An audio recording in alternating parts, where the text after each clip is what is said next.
Hi everyone. Just a couple of random thoughts to start this video. I really should start wearing makeup because boy is my face red. Hopefully there's no feedback from my ice maker in the background. I'm not sure if you can hear that, but if you do, that's my ice maker.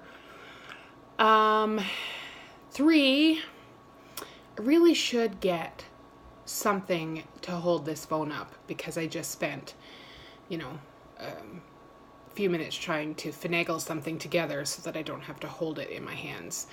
And it works, but if I had a holder, I wouldn't have to worry about that. Just random thoughts. Thank you to the one person who keeps watching these videos and commenting, mystery user, I think is your name. I'm so sorry. I should have looked it up. But at least I know somebody is watching my journey other than me, and I appreciate your words of encouragement and the differing opinions you provide, and I do read them. I don't always respond because I'm terrible at that, but thank you. And for anybody else who is watching, if you have questions, I like your comments, so it's nice. The purpose of this video is to chat about this bariatric success. I know that I've said it before, but I am terrified of failing in this journey.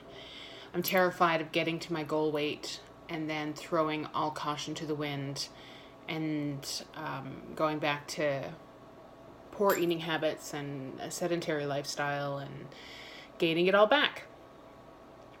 In the past, I have not been very successful with changing my life and changing my habits. I don't want to say dieting because, of course, dieting never works, but trying to change your eating habits either through Weight Watchers or, other diet programs that are actually beneficial. That was my ice. Or just making a conscious effort to be more active or to eat better or to eat, watch your portions and things like that. I usually start out really gung-ho,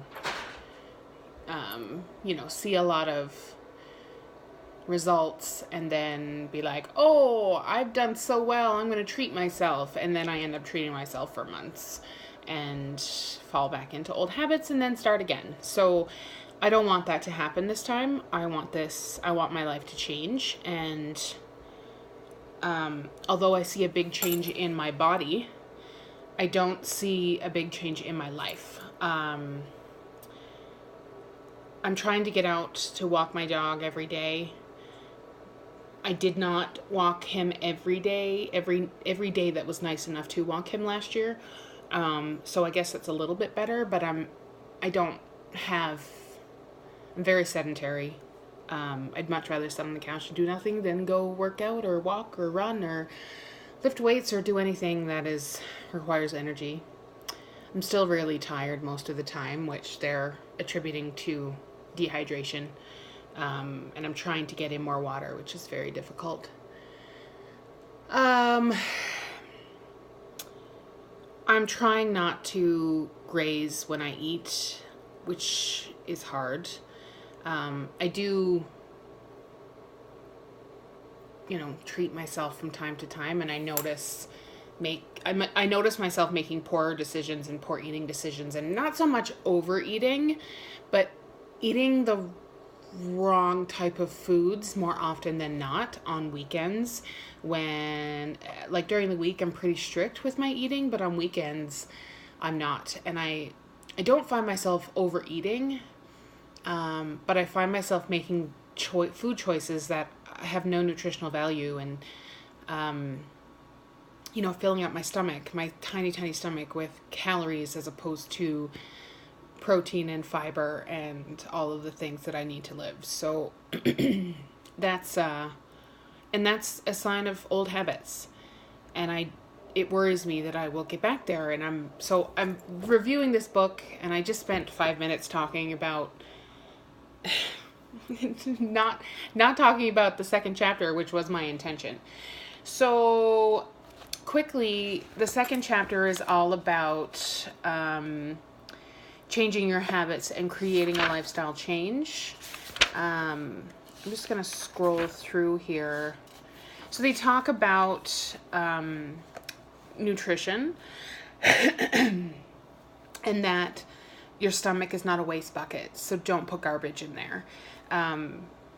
That being said, I'm not going to live the rest of my life without having a piece of pizza or, you know, a half of a burger or some fries or chips or chocolate. I mean, I'm not going to deprive myself of the things that make life so enjoyable. But I have to find a way, a balance, a willpower system so that I don't spend Saturday and Sunday eating all of those foods and avoiding the nutrition that I need. That's what I find that I'm doing. So avoid the crap. If you eat something and have a bad experience, write it down. Bad experience meaning dumping. They stress the importance of protein. Personally, my dietitian says anywhere from 70 to 80 or 75 to 89 grams of protein a day, which I get with supplements like protein shakes and protein bars. If I don't have a shake, then I don't reach that goal. So it's hard to reach that goal just with your regular meats and proteins. And then when you're filling up your stomach with those items, you don't have enough room for carbs and vegetables and fiber. So don't be afraid to supplement with protein water, protein shakes, protein bars.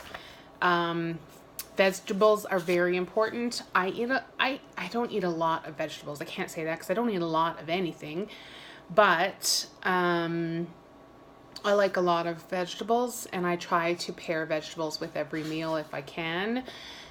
I mean, not every meal. For lunch today, I had bean, crackers, and tuna. So I guess there was really no vegetables there, but whatever. Liquids, of course, water is super important. And you shouldn't drink 30 minutes before, 30 minutes after, or during your eating. That's a schedule that I had to get used to. I'm pretty used to it now, but it takes a little bit of scheduling to figure this out. I find that as much as I try to get in as much water as possible, I can't get in any more than 60 ounces, and they're telling me that I'm dehydrated, probably because I also drink a couple of cups of coffee in the morning, which is negating the water, so I'm really trying hard to get in more. Limit coffee and caffeine, alcohol, and other substances. Your supplements, you have to take your supplements or you could be malnourished. You don't have enough food to get the level of vitamins you need.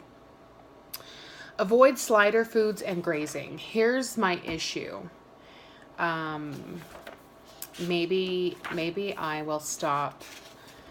I'll stop this video here because we're getting to close to the 9-10 minute mark, and I'll do up a part